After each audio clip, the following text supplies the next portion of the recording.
Daily Tech News Show is made possible by you, our listeners. Thanks to all of you, including Ali Sanjabi, AB Puppy, Dale McCahey, and everyone welcome our new patron, Jonathan. Jonathan.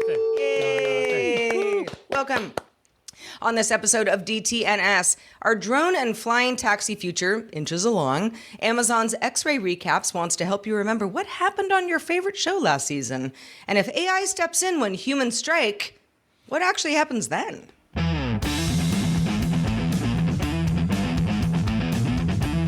This is the Daily Tech News for Tuesday, November 5th, 2024. From Studio Animal House, I'm Sarah Lane. From Columbus, Ohio, I'm Robb Dunewood. And I'm the show's producer, Roger Chang. We've got a lot to talk about. It's a big U.S. election day here in the U.S., but turns out there's a lot of other news as well, and that's why you're here. So we're going to give it to you, starting with the quick hits. India's Ministry of Information and Broadcasting issued a notice to Wikipedia questioning its eligibility as an intermediary under Indian law. Issues include editorial bias, inaccuracies, and what it perceives as centralized editorial control.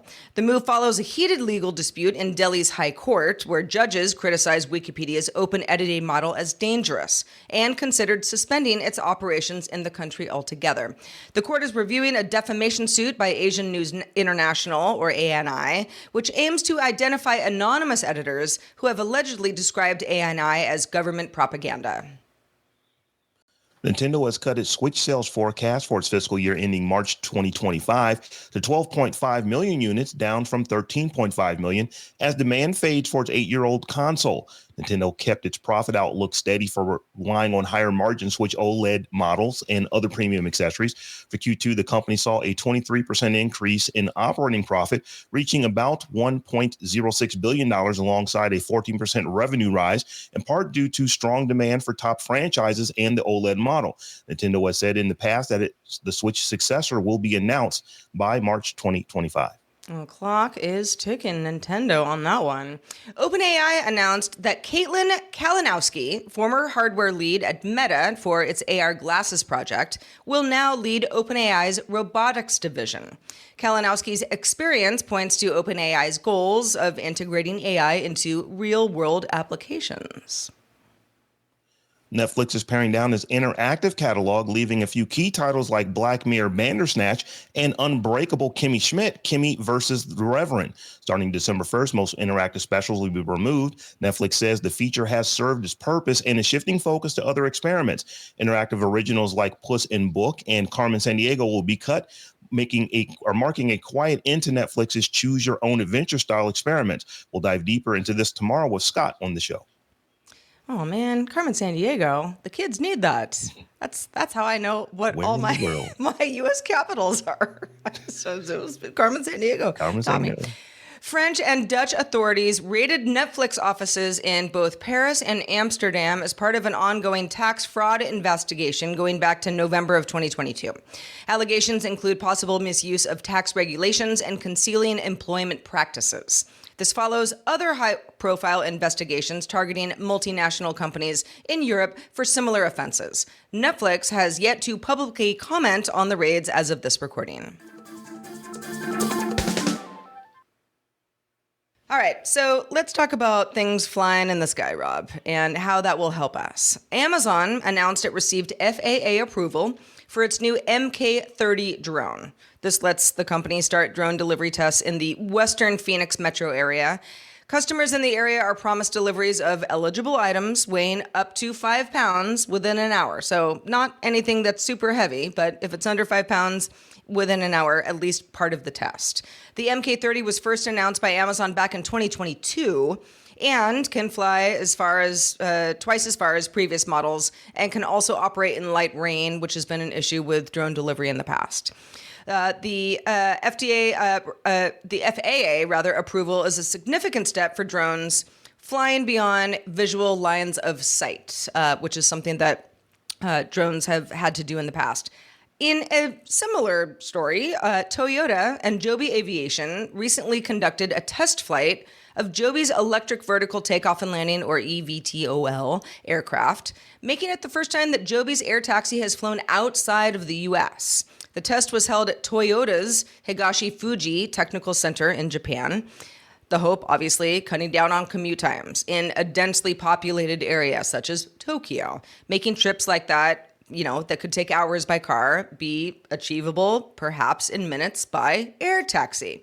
Now, Rob, Amazon has been trying this for a while. Not a lot of momentum. Unless you're in a very small test area where drone delivery is possible, it really has not come to fruition. We've been talking about this with Amazon for years now, to the point where I was like, they're just not going to do it. Now, Joby and Toyota testing commuter EVTOLs. So I ask you, are we finally inching toward our sky future? I don't know how close we are to it, but I do know this. We are going to continue to inch to it until we get to it. It's just efficient.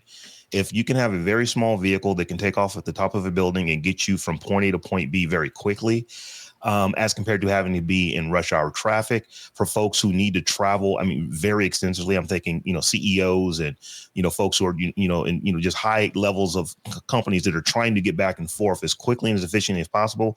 These things just make sense. So, yeah, is it going to be tomorrow that we're going to be, is everybody's going to have a, one of these, on the rooftop? I don't think so. But I do believe we are absolutely going to keep working towards it until it's just a thing. And we look up and we see these things in the sky. Like in every futuristic movie you just see cars just in the sky flying. I think we are eventually going to get to that. I also, the whole promise right now is, especially, I live in LA, obviously traffic, it's a nightmare. That's LA is known for this. And lots of other cities have similar problems. The whole promise is like, you just elevate and don't deal with that gridlock traffic. And then you get to your destination really quickly. I wonder how long it'll take. I don't think it's going to be tomorrow, but how long it'll take before that conversation just turns into like, do you want to do the air taxi or do you want to do the car? When cars no longer are clogging the freeways to the point that they are because so many people choose to do the air taxi because it's simply faster. In a matter of years, I think that you just pull your phone out and you will just order a sky taxi to get you from point A to point B the same way you would an Uber today. It'll just be a thing that people just do. You don't even think about it. It's just something that you do. The technology is not there yet, but we are inching towards it. So I absolutely believe that we will eventually get there.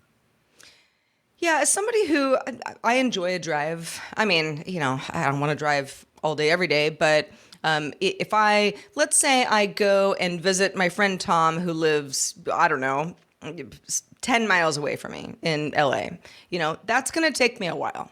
If I use the freeway on it, in an off hour, then okay, then I get there pretty quickly. But the freeway is also designed to be like, it's not scenic. You don't stop for an ice cream. You just want to get there as fast as possible. That's what highways and freeways are for. And I feel like the whole promise of the air is that, times a million, right? You don't just sort of like drop off, and get gas on the way or, pick up a snack. You are truly trying to get from point A to point B as fast as possible. I think, I'm just going to interject, I think this will only work as long as they can maintain the safety confidence of the public that would use this. So people who might be too young may not realize, but back in the 60s, late 60s, early 70s, there used to be a heliport on top of, I'm trying to remember which building down in Midtown Manhattan, and you could take a quick flight over to LaGuardia or JFK.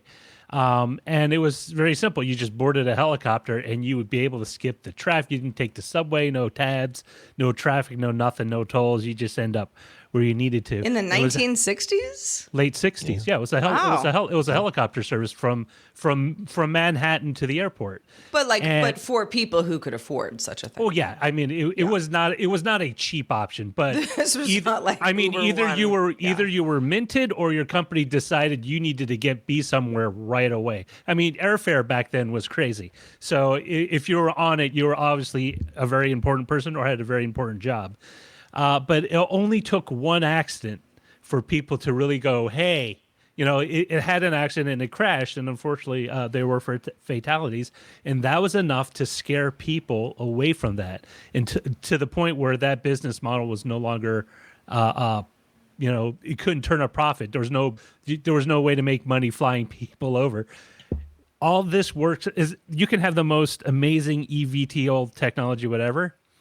You need to maintain that belief of safety in the public that's going to use it. As soon as one of those has an accident and falls from the sky, you're going to have to do a lot of explaining, or you're going to have a lot of safety features, or just fly at a lower altitude. But I think that maybe we'll get to the point where people are a little more comfortable with it. But remember, air safety is still on the top of people's mind after a crash, even though statistically flying is still the safest mode of transportation. So Roger, here's what I think about that. I think that the eVTOLs, I think it'll be freight and cargo will be used much more soon, much more quickly than it will be for people, because I think that once that's going to be way more cost effective.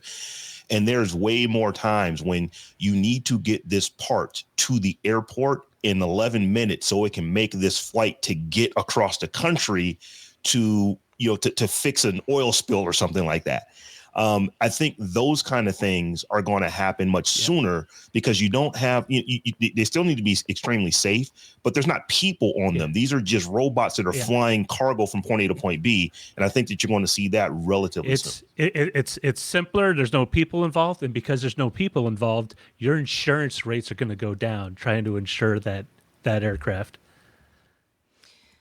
I know, Rob, the idea of Amazon delivering things to you sounds a little bit simpler than it does to me, because I'm like, I have like a 60-pound, cat litter box. Like, the drone is not going to like drop that off in front of my house. There's just no way.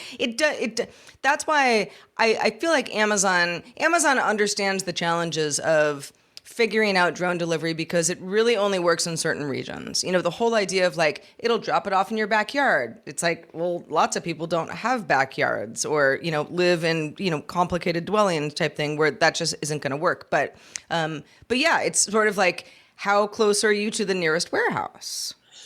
I'm pretty close to 2. So it is not uncommon that I can order stuff in the morning and get it by the evening, same day. It is pretty common, actually, that it happens for regular things. I can't order something that's obscure that has to actually get shipped in between warehouses before it comes to me. But stuff that's at a distribution center, I can generally get it within 6 or 7 hours if I order it same day. I just see that the drones just, they're going to exacerbate that. It'll be to where you can order stuff and get it in 15, 20 minutes, depending on where you are. So I look forward to it. I do too. Yeah. But we are going to continue to talk about Amazon, because Amazon has launched a new AI-powered tool for Prime Video called X-Ray Recaps. This tool generates personalized summaries of TV seasons, episodes, or even specific parts of episodes, and is designed to help viewers quickly catch up on shows they've paused or forgotten about. The recaps are concise and avoid spoilers, focusing on key plot points and character developments. X-Ray Recaps is currently available on Fire TV devices and will expand to other devices later this year. Initially, X-Ray Recap supports content from Amazon MGM Studios, with plans to include more titles in the future. And I can tell you that I believe that Amazon built this feature just for me, because it solves such a issue. I regularly will watch 10, 12 episodes of something, and then life happens, and I don't come back to it for 18 months, 2 years. And then when I do come back, it's like, crap, where did I leave off at? Or what was happening? I can't remember. So I end up watching the same 12 episodes that I watched the first time, and I get to 12 episodes, and I'm like, let's go do something else. And I can never get past those initial 12. So if this just gets me into episode 13 of stuff that I actually want to watch, I am all for it. And I cannot wait until they move this beyond just the Fire Stick. This is, I know this feature is personally for you, Rob, but I also feel like I will benefit from this. I cannot tell you how many times, same thing. I watch a season, or maybe like 3/4 of a season, and I just, then I start, there's too many other things to watch, or I'm just doing other things, whatever it is. And I go back to it, And even if I just start to watch from where I left off, I'm like, I don't remember that guy's name. I don't know what they did yesterday. And so I'll sometimes search like various like Wikimedia, posts being like, here's what happened in episode 1, season 1 type thing, which can be helpful. But it's not tailored to me. And sometimes it's, I kind of go like, yeah, I might as well just watch it again, if I'm going to do this. So I wonder how it does get tailored to you. Like, is it, did you pause it in a certain place where they're like, you're not going to remember who murdered who kind of thing? I would imagine, yeah. I mean, this is Amazon, so they're clearly collecting data on what you're watching. And I imagine that it just keeps track of where you left off. And the other thing that you mentioned, that you have gone and you've read recaps and stuff. The problem with those is that they often will give you the spoilers. They'll let you know what happens, which makes you not really want to watch it in the first place. Mm-hmm. This is, like I said, this is a feature. I don't want to tell Amazon too much, but I might have paid for this because there is a series that I'm watching right now. I don't know if it's on Amazon Prime or not, but it's called Continuum. And I remember watching it years ago when it came on actual television, just regular TV when you tuned in at 8:00 to watch it. And I said, you know what? I found it on streaming. I want to watch it again, but I can't remember how far into it I got. I know I didn't complete it, but I know that I was well into at least season 1, maybe into season 2. So I had to go back and watch. And it's like, as you're watching, you remember, oh yeah, I remember this. Oh yeah, I remember that. So you try to fast forward.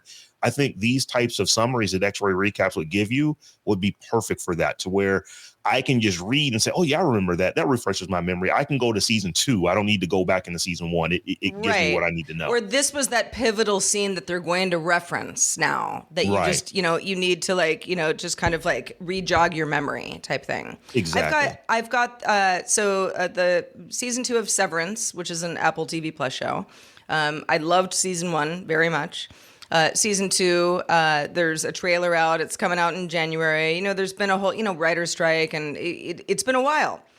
So I remember loving the show, but I remember not that many details I just remember that I loved it. I remember certain things, but the overall kind of like, like what happened, what was the big cliffhanger, in the penultimate episode? I don't remember that. So this would be such a great thing. I can either watch it again, which, hey, if you like a show, enough, then you might do that anyway, just because you want to, or I could read about it. But to have like a little, like, remember, okay, that's so-and-so, and this was that scene, and now you're up to date. Most of the time, that's all I need. Yeah, there's a show on Amazon Prime. I think it's called Bosch Legacy. And I watched all 7 seasons of the regular Bosch, and then I watched maybe the first 2/3 of the first season of Bosch Legacy, and I want to go back to it, but I can't remember where I left off. So I know I'm at the end of season 1, so I'll just probably go like 2/3 in and start watching from there and go on. This is another area where this will just make it so easy to figure out where I left off, and then pick up right where I left off. So. I mean, it's a great feature. This is like, you don't hear me say I love Amazon, but this is one of the reasons why I have an Amazon Prime account. Features like this are they're meant for me as well. I mean, it will not even be like, oh, it's been 2 years since I watched, season 1, and I don't even really know if I finished. It'll be last night I, got comfy after dinner and I slept through that whole episode. And then, I'm kind of like, I'm sort of like, okay, yeah, next episode, because I've seen all of these episodes, and I'm like, what? What happened? I want Amazon to be like, you skipped it. Yeah. We know you did. And that's why you don't know what you're doing right now. Great feature, Amazon. Roll it out beyond the Fire TV. You have a lot of people who watch your stuff on things other than Fire TV. So please roll this out quickly. Yeah, and this is Amazon MGM Studios to start with. I'm sure they'll get some feedback and figure out how to roll it out more widely. But this is the sort of thing where I consider this to be just a feature that everybody has 5 years from now. Yeah. It's like, do you need a recap? Instead of like on the last season of such and such show, and then you see like it's like it'll be tailored to you what you care about. Yeah. This is one of those features where people who have other streaming services, once they get it, you won't have people saying, "Oh, so you stole this from Amazon." It's like, no, this is going to be really cool wherever it shows up. Indeed. Well, if you think this is cool, you think it's not cool, you have ideas or thoughts on anything that we talk about, do give it a conversation piece in our Discord. You can join by linking to a Patreon account at patreon.com/DTNS. Go Discord. Perplexity CEO Aravind Srinivas stirred up a little controversy by offering AI services to the New York Times. This was during an ongoing strike by the New York Times' tech workers. The NYT Tech Guild initiated the strike Monday, November 4th, so as of this recording, just a day before, looking for wage increases, better working conditions, more flexibility around the whole idea of returning to office, things that guilds and the such want to do. Srinivas's offer came as an ex post, which said, in response to NYT editor A.G. Slosberger expressing disappointment as far as the strike went, quote, "Perplexity is on standby to help ensure your essential coverage is available to all through the election. DM me anytime." So you might say, good faith offer, something more sinister. Lots of people have lots of thoughts about this. Depends on who you ask, obviously. Srinivas followed up his offer in a subsequent post that read, "It would be bad for the country if NYT.com were down on election day. Everyone should pitch in to help." To be clear, the offer was not to replace journalists or engineers with AI, but to provide technical infrastructure support on a high traffic day. All right, so lots to unpack here. We've got an AI company offering to cover striking workers. A lot of people are going to have problems with that. If you're part of a union, you're going to have a problem with that. It's so scabby. Well, I'm going to go on a limb and say that Aravind probably doesn't have people or know people who are part of unions, because this just doesn't sit right. I'm from the Midwest. All of my parents, both of my parents, all of my grandparents, every aunt and uncle that I have either worked at a car plant or a steel mill. When I was a young. You are familiar with the unions. I am familiar with the union, and this will not play well where I grew up. Yeah. So you've got that angle. You've already got a lot of workers. This has been a conversation. We talk about this on the show. Of people saying, can AI replace us? Now, in this particular scenario, the workers that are striking at the New York Times are technical workers, IT department, that kind of thing. So it's not the journalists and the bylines necessarily, but it's still very, very essential people who make the whole machine run. Now, to be clear, NYT.com not down. I've been looking all day. It's not down. It's probably not going to go down. But it's also one of world's biggest publications. That would be a big deal if that happened. And yes, we are on, the precipice of deciding who the next US president is going to be. So that is, this is a big day. It's a big day for internet infrastructure in general. Also, if you recall, the New York Times sent Perplexity and others a cease and desist letter back in October over scraping New York Times articles for use by AI models without asking permission and or paying for them. So there's a little bit of a contentious relationship already going on here. And I feel like, the CEO firing off hey, do you need anything? We're here to help. That could be taken as he's just trying to be a good guy or seem like a good guy. But if that really did happen, what would it look like? If this was an honest attempt, it wouldn't have happened over social media. You're the CEO of Perplexity. Yeah. You can get to someone who can help you make, who has decision-making power at the New York Times, without having to do this on social media. So that was, to me, that is just a publicity stunt that I don't know is going for him the way that he thought it was going to go. Because like I said, a lot of people this is falling sour on them. The other part of it, though, when it comes to the IT part, you don't have to make a public plea to maybe Perplexity does, because they are not Amazon. They are not, OpenAI. They are not, they're not Google. They're not that kind of big.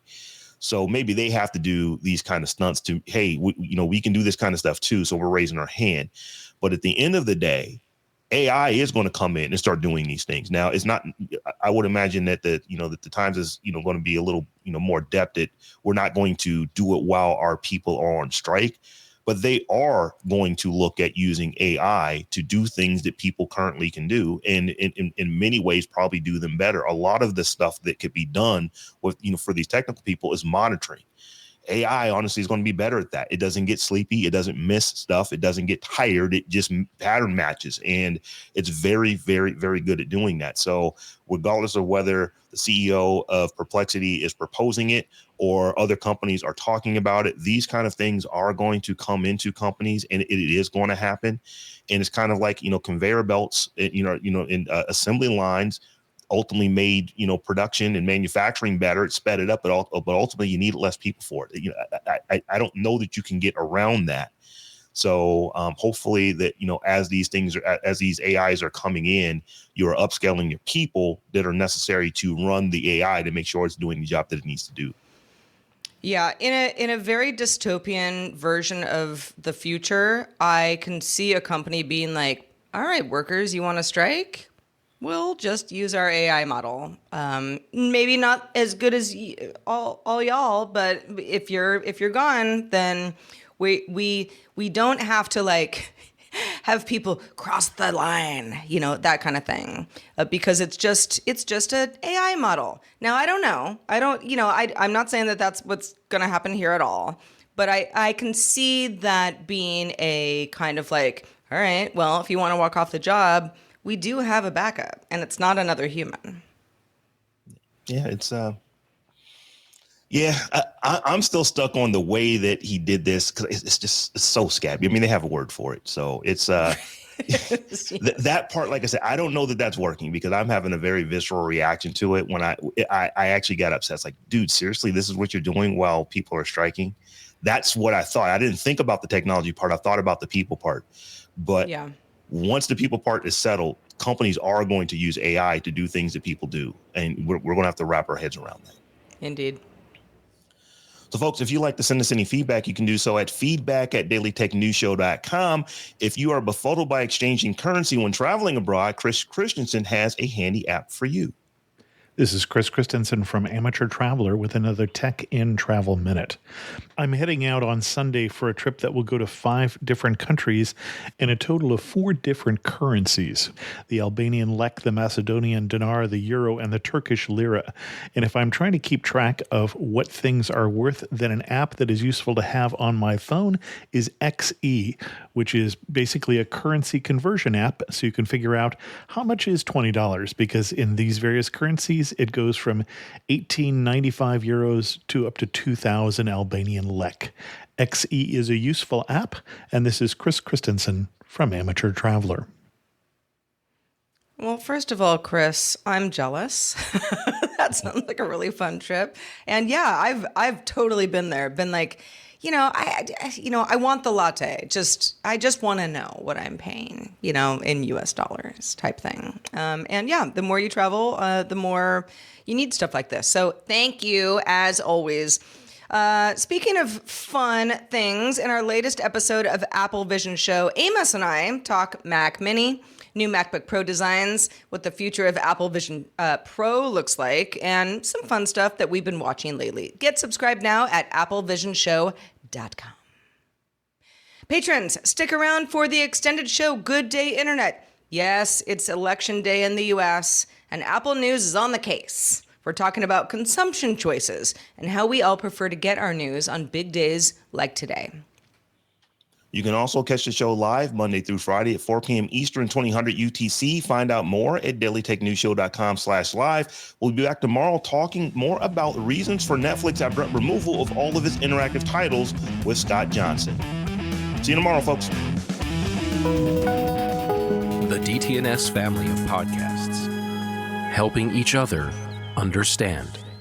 Diamond Club hopes you have enjoyed this program.